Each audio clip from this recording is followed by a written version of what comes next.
Chapter 2. The Seven Brothers of the Sun. Nashola did not live in fairyland, although there were seasons when his country was so beautiful that it might well have belonged to some such enchanted place. He did not know whether he loved it best when the thickets were all in bloom with pink crabapple and the brown wintry hills had put on their first spring green, or when every valley was scarlet and golden with frost-touched maple trees in the autumn. But today it was neither, being hot midsummer, with the wild grass thick and soft on the slope of the hill that he was climbing, and with the heavy foliage of the oak tree on the summit rustling in a hot, fitful breeze. It was high noontide with the sunlight all about him, yet Nashola walked warily and looked back more than once at his comrades, who had dared follow him only halfway up the hill. His was no ordinary errand, for all about him Nashola felt dangers that he could neither hear nor see. Before him, sitting motionless as a statue, with his back against the trunk of the oak tree and his keen hawk-like face turned toward the hills and the sky, was Sekotan, the sorcerer and medicine man, whom all of Nashola's tribe praised, revered, and dreaded. None but the full-grown warriors used to venture to have speech with him, and then only as he sat in the door of his lodge, with the men in a half-circle before him. They never came alone. Along all the seaboard, the Indians talked of Sekotan, the man most potent in spells and charms and prophecies, who was said to talk with strange spirits in his lodge by night, and who could call up storms out of the sea at will.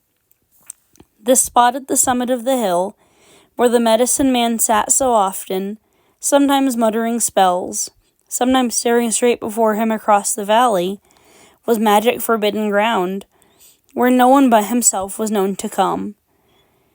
Yet the young Nashola, only 15 years old, and far from being a warrior, had been told that he must consult the medicine man, and had been in too much haste to seek him in his own lodge or to wait until he could persuade a comrade to go with him.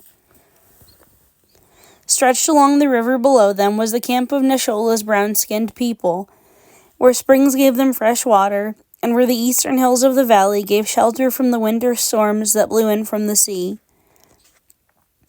Beyond those green hills were rocky slopes, salt swamps, a stretch of yellow sand, and then the great Atlantic rollers tumbling in upon the beach.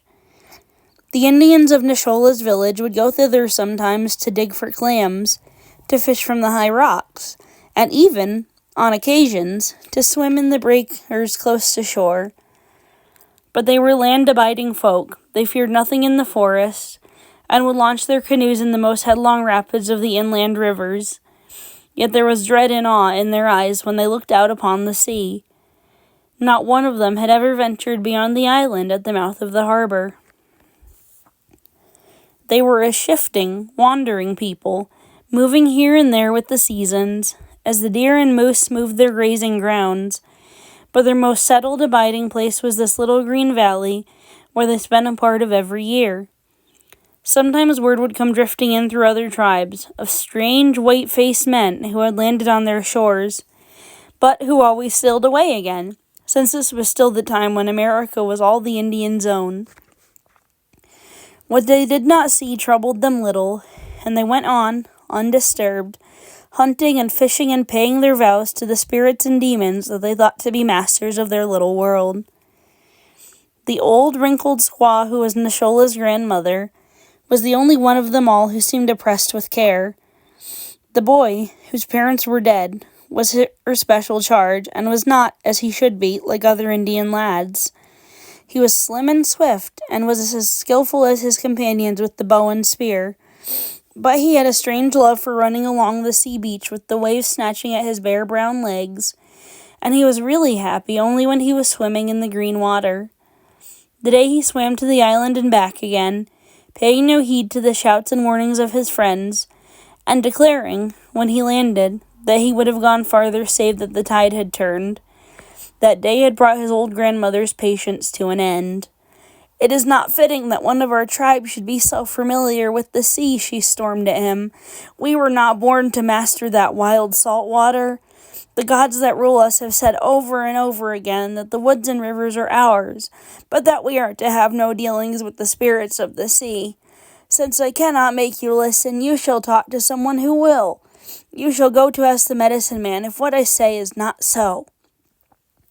Neshola had come, therefore, to ask his question, but he found that it needed a bold heart to advance, without quaking, into that silent presence and to speak out with Sekotan's black eyes seeming to stare him through and through. "Is it true," he began, "that men of our tribe should have no trust in the sea? My grandmother says that I should hate it and fear it, but I do not.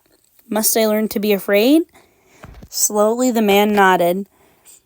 "Most Indians grow old quickly, and are withered like dried-up apples as soon as the later years come upon them.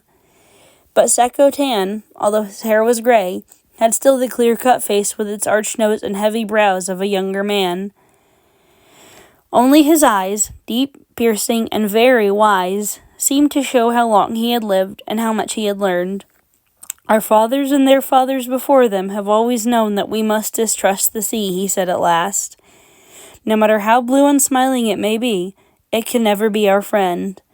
We may swim near the shore, we may even launch our canoes and journey, if the way be short, from one harbor to another when the sky is clear and the winds are asleep. But always we are to remember that the sea is our enemy, and a treacherous enemy in the end." He turned away to stare at the hills again, but Neshola lingered, not yet satisfied. It was unheard of boldness to question Sekotan's words, yet the boy could not keep his hot protest to himself. "But is it not wrong to pretend to fear what we do not?" he objected. "Do the spirits of the water actually rise up and tell you that we must keep to the shore? I do not believe it, although my grandmother says so until my ears ring again." Sekotan turned his head quickly, as though to hide the ghost of a smile. "The voices of the wind and the breakers, and of the thunder all cry the same message," he declared, "and wise men have learned that it warns them to hug the land. You must heed your grandmother, even though her words are shrill and often repeated." He would say no more, so Neshola went away, pondering his answer as he walked down the hill. After all, no harm had come to him from entering the medicine man's presence unbidden, as his comrades had all said. He answered their questions very shortly as they came crowding about him, and to the persistent queries of his grandmother he would say nothing at all. Yet the others noticed that his canoe lay unused in the shelter of a rock on the sandy beach where he had left it, and that he swam in the sea no more. The days passed, the hot, quiet summer passing with them. One evening, as they all sat about the campfire, one of the older warriors said quietly, "The time is near when our medicine man must go from us." "Why?" questioned Neshola's grandmother, while the boy turned quickly to hear. "He has not sat upon the hill nor before the door of his lodge for 3 days, and the venison and corn we have carried to him have lain untouched for all that time. One of us who ventured closer to cry from within and groaning, 'It may be that he must die.'" "But will no one help him?" cried Neshola. It was not proper that a boy should speak out in the presence of the older warriors, but he could not keep his wonder to himself. "There is danger to common folk in passing too close to the medicine man's lodge," his grandmother explained quickly. "There are spirits within who are his friends, but who might destroy us. And when he is ill unto death, and the beings from another world have come to bear his soul away, then must no man go near. Sometimes a medicine man has a companion, to whom he teaches his wisdom, and who takes his place when he is gone," said the man by the fire. "But even that comrade flees away when death is at hand, and the spirits begin to stand close about his master. Yes, such a man must die alone." All through the night Neshola lay awake, thinking of what he had heard. Sekotan was, he knew, a man of powerful magic, but he could not forget that there was a look in his eyes and a kindliness in his tone that seemed human after all. Must he suffer and die there, without help, merely because he was greater and wiser than the rest? Or, when death came close and the host of unearthly beings gathered about him, would he not feel it of comfort to have a living friend by his side? It was long past midnight, and in the black darkness that comes before day, before the boy came to final resolution. He crawled out from under the shelter of his lodge and slipped noiselessly through the sleeping camp. Every rustle in the grass, every stirring leaf in the thicket made him jump and shiver, yet he kept steadily on. The sharp outline of Sekutan's pointed lodgepole stood out against the stars halfway up the shoulder of the hill. The door showed black and open as he came near, but there was no sound from within. The only thing that seemed alive was a dull, glowing coal in the ashes of a fire that was not quite dead. The boy stooped down before the door and spoke in a shaking voice. "Sekutan, Sekutan, do you still live?" A hollow, gasping whisper sounded from the shadows within. "I am living, but death is very near." Nashola stood still for a moment. He could picture that gaunt figure lying helpless on the ground, with the darkness all about, peopled by strange shapes visible to the sorcerer's eyes alone. Crowding spirits come to carry him away to an unknown world. But even as a wave of icy terror swept over him, he remembered how fearful it would be to lie all alone in that haunted darkness, and he bent low and slipped through the door. "I know that all the spirits of the earth and air and water are with you," he said as he felt his way to the deerskin bed and sat down beside it. "But I thought, among them all, you might wish for a friend beside you who was flesh and blood." A quivering hand was laid for an instant on his knee. "There is no man who does not feel terror when he comes to die alone," the medicine man whispered, "and Sekutan is less of a man than you." Through the dragging hours, Nashola sat beside him, listening with strained ears to every sound. The soft moving of a snake through the grass before the door, the nibbling of a field mouse at the skin of the tent, the sharp scream of a bird in the wood captured by a marauding owl. The blackness grew thinner at last, showing the lodge poles, the shabby skins of the bed, and finally the sick man's face, drawn and haggard with pain. As the dawn came up over the hills, he opened his eyes and spoke. "Bring those herbs that hang against the lodge poles and build up the fire. When the stones about it are hot, wrap them in wet blankets and lay them in the tent. The gods may have decreed that I am to live." Nashola worked frantically all through the day. He filled the lodge with steam from the hot stones. He brewed bitter draughts of herbs and held them to Sekutan's lips once in every hour by the sun. After a long time he saw the fever ebb, saw the man's eyes lose their strange glittering, and heard his voice gather strength each time he spoke.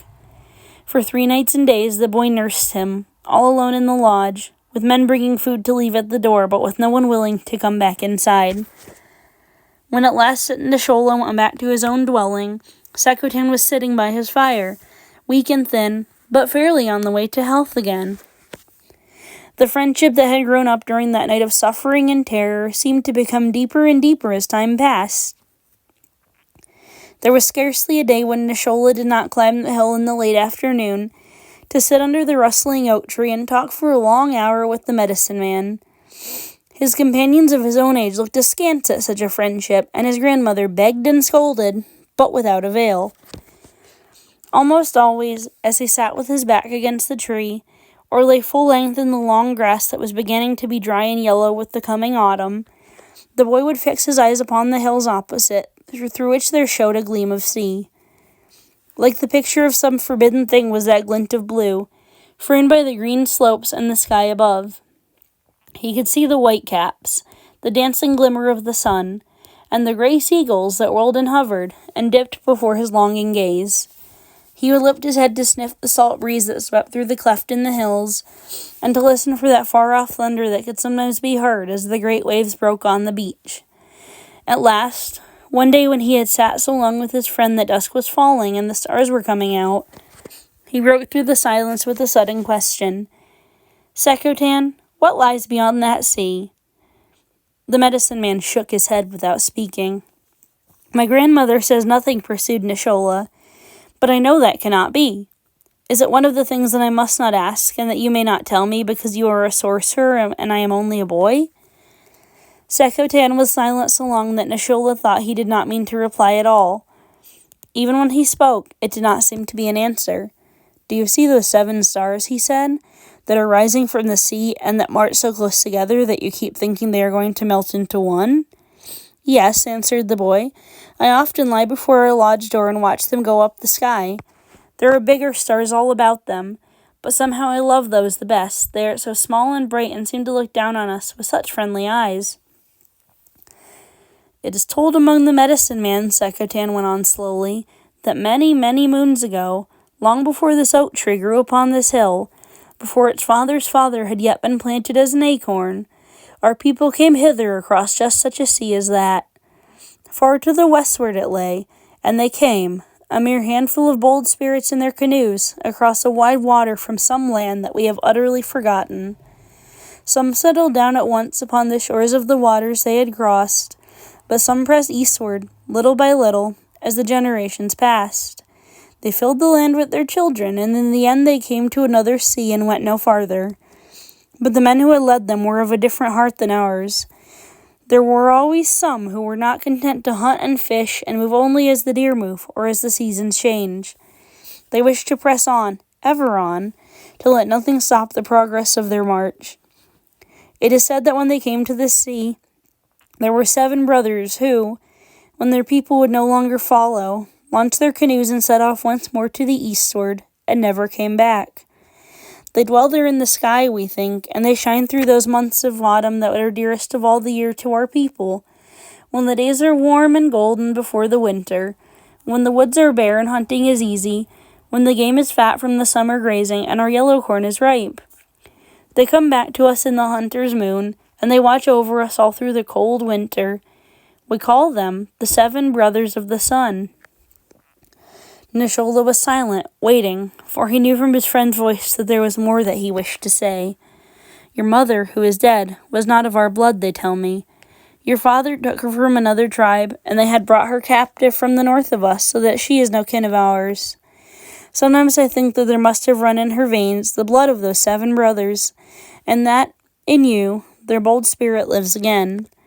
There is no one of your kind who loves the sea as you do, who has no shadow of a fear of it, and you are first, in all my life, who has asked me what lay beyond." "I should like," said Neshola steadily, still watching the grey water and the gleam of stars above it, "I should like to go and see." "Often I have wondered," the man went on, his voice growing very earnest, "whether you would not like to come to dwell with me, to learn the lore that makes me a medicine man, and to take my place when I must go. I, who was taught by the wisest of us all, have waited long to find someone worthy of that teaching, and able to hold the power that I have. You can be a greater man than I, Neshola. Not only do your whole tribe will do your bidding and hang upon your words, but the men of our race all up and down the coast will revere you, and talk of you as the greatest sorcerer ever known. Will you come to my lodge? Will you learn from me? Will you follow in my way?" Neshola tried to speak, choked, and tried again. "I cannot do it," he said huskily. "Why?" There was a sharp note of wonder, hurt friendship, even of terror in the man's voice. "The people of our village say you are not like other men," said the boy. "They say you can call the friendly spirits of the forest and the hostile gods of the sea, and that you have wisdom learned in another world. But I, who am your friend, think it is not so. I love you dearly, but I know you are a man as I am. I know the sea is only water and that the forest is only trees. I do not believe." He got to his feet blind with misery and went stumbling down the hill. The warm September darkness was thick about him, but up on the hill the starlight showed plainly the motionless figure sitting beneath the oak tree, never turning to look after him, uttering no sound of protest or reproach. As September days passed into October, as the 7 brothers rode higher in the sky, strange tales once again began to come from the south.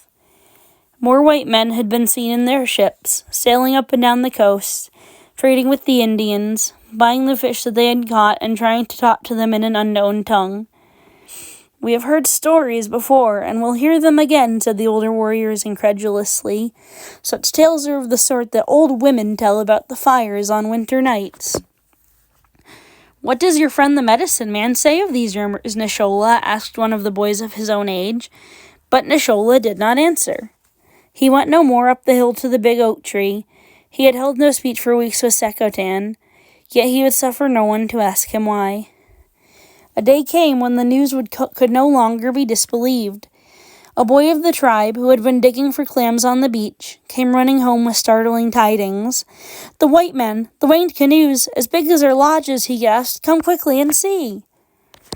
Old men and young squaws and papooses, everyone deserted the little settlement by the river, and went in wild haste up the eastward hills to look upon this strange wonder. It was a lowering day with overcast skies and water of a sullen gray, and with ominously little wind. In speechless wonder the Indians stood gazing, for there indeed were 3 white-sailed ships, moving slowly before the lazy breeze, stanch little fishing vessels of English build, come to see whether this unexplored stretch of coast would yield them any cargo. As they watched, the largest one got up more sail, veered away upon a new tack, and was followed by the others. "What can they be? Are they come to destroy us all?" asked the trembling old woman, and no one could answer. "Hush," said another in a moment, "the medicine man is coming." Sakotan, who so seldom left his own lodge now, and who never mixed with the village folk, was climbing slowly up the hill after them. Nashola noticed that he had begun to look old, that his fierce hawk's face was sunken, and that he walked very slowly, leaning upon his staff. The men and women drew back respectfully as he advanced, and stood in a silent, waiting circle, while he shaded his eyes and gazed long at the ships, now growing smaller in the distance. "Are they friends or enemies, Sakotan?" one of the hunters ventured to ask, but the medicine man replied only, "That must be as the gods decree." "Then destroy him for us," cried the old squaw, Nashola's grandmother. "Call up a storm that will break their wings and shatter the sides of those giant canoes. Bring wind and rain and thunder and all the spirits of the sea to overwhelm them." There was a breathless silence as Sakotan slowly moved forward and raised his staff. Nashola, standing before the other boys, watched the medicine man's face with eyes that never wavered. Even as the sorcerer moved, there came a low mutter of thunder across the gray level floor of the sea, and a distant streak of darker water showed the coming wind. "There is the storm! The very winds obey him!" The cry went up from all the Indians, save only Nashola, who stood silent. The medicine man turned to look at him, then hesitated and dropped his eyes. "Why do you wait? Raise up a hurricane, O greatest of sorcerers," cried a man behind them. "No!" shouted Sakotan suddenly. He flung down his staff and held up his empty hands before his face. "I will raise no storm," he cried. "I will call no spirits from the deep, because I cannot." The wind and thunder answered no man's bidding. Storms come and go at the will of the Great Spirit alone. There is one whole soul here that I love, one being whom, in all my life, I have had for a friend. In his eyes I will stand for truth at last, although I had almost learned to believe in my magic myself. I can do none of those things that you think. I am a man without power, like every one of you." A roar of anger went up, a dull, savage, guttural sound that died away almost at once into silence. A quiet more ominous than an outcry could have been. Terrified by that strange apparition out yonder upon the waters, the Indians saw themselves deserted by the one person to whom they could look for courage and counsel. Only half understanding, they knew at least that Nashola had been the means of their medicine man's downfall. Frenzied hands seized them both and dragged them headlong down toward the water. Visions of the savage tortures that his people wreaked upon their enemies passed through the boy's mind. But he did not struggle or cry out, although Sakotan's set face beside him turned gray under its coppery skin. Someone had found Nashola's canoe, left long unused upon the beach, and had launched it into the breakers. Let him go back to the sea that he loved, this boy who has never been one of us. Let the man perish in the storm that is coming without his call. Relentless hands flung them into the frail boat and pushed it out through the surf. Nashola crawled to the stern and took up the paddle. A crash of thunder broke over their heads, and a wild flare of lightning lit the dark water as he dipped the blade. In a moment, rain was falling in blinding sheets. The wind and spray were roaring in their ears, and the ebbing tide was carrying them away, out of the harbor, past the rocky island, straight to the open, angry sea. After a long time, Sakotan, who had lain inert where he had been thrown into the boat, got to his knees and took up the second paddle. Only by keeping the little boat's bow to the wind could immediate destruction be averted. But the medicine man's strokes were feeble, affording little help, and at last he laid down the blade. "It is of no use, Nashola," he said. "Death rides on the wind and snatches at us from the black waters. Lay down your paddle, and let us die." "No," the boy answered, "even though death is not an hour away, we will fight it until the very end." Darkness shut down about them so that they could scarcely see each other as they went on in silence. Although each combing, foam-capped rush of water seemed certain to overwhelm them, there was a strange exhilaration, a mad thrill in rising to every giant wave and shooting down its green side in a cloud of spray. 1, 2, 3. Each one seemed the last, and yet there were ever more. Noshola's arms were numb and heavy, his head reeled, but still he struggled on. He wished at last the death would come quickly, to still the terrible aching weariness that possessed his whole being. The worst of the storm had blown roaring past them, but the seas were still heavy, and nothing, Nashola thought, could ever bring back the strength to his failing arms.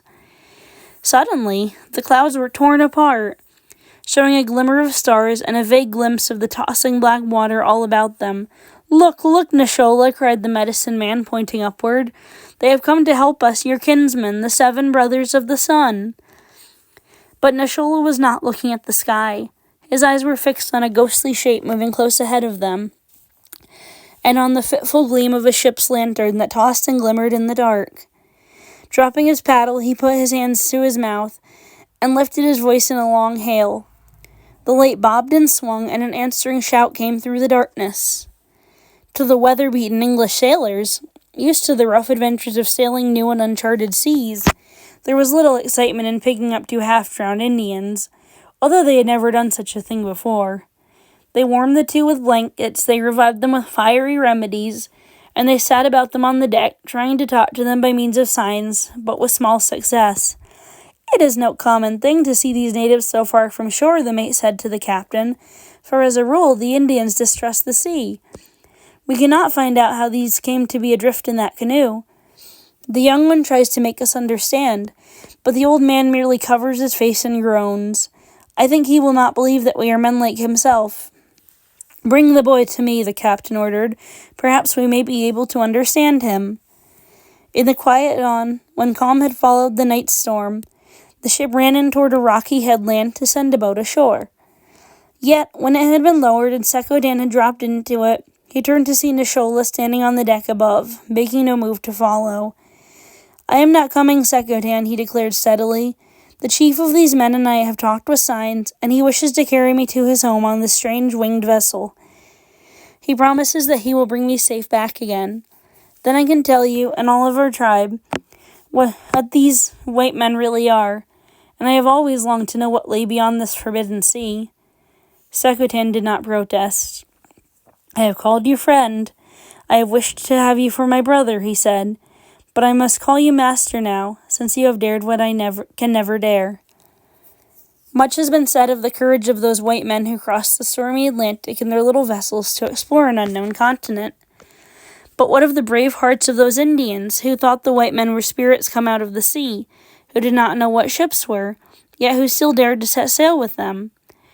For we know that there were such dusky voyagers, that they crossed the sea more than once in the English fishing vessels, and that they brought back to their own people almost unbelievable tales of cities and palaces, or harbors crowded with shipping, and of whole countrysides covered with green-tilled fields. With all these wonders, however, they could tell their comrades that these white beings were mere men like themselves, to be neither hated nor dreaded as spirits of another world. Deep dwelling in Nashola was that born leadership that makes real men see through the long-established doubts and terrors of their race, who can distinguish the false from the true, who can go forward through shadowy perils to the clear light of knowledge and success. It was in recognition of this that old Sekodan, half understanding, wholly unable to put his feelings into words, standing alone upon the headland, raised his arms in reverent salute, and cried a last goodbye to his comrade. "Farewell and good fortune, O brother of the sun!"